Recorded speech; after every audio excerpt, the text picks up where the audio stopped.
ሊስትሮ እየሰራ ነው እንዴ? እውነት ምሳ ተበላ?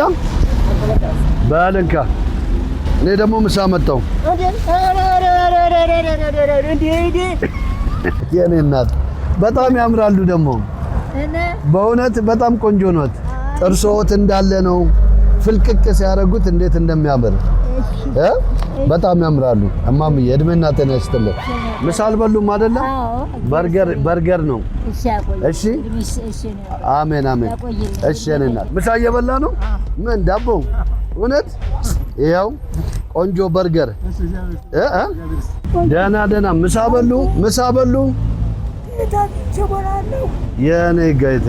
ይኸው ጋሽዬ የተባረከ ምሳ። አሜን። በርገር ነው። በርገር እንደዚህ ይዘው በደንብ ግምት እንደወጣት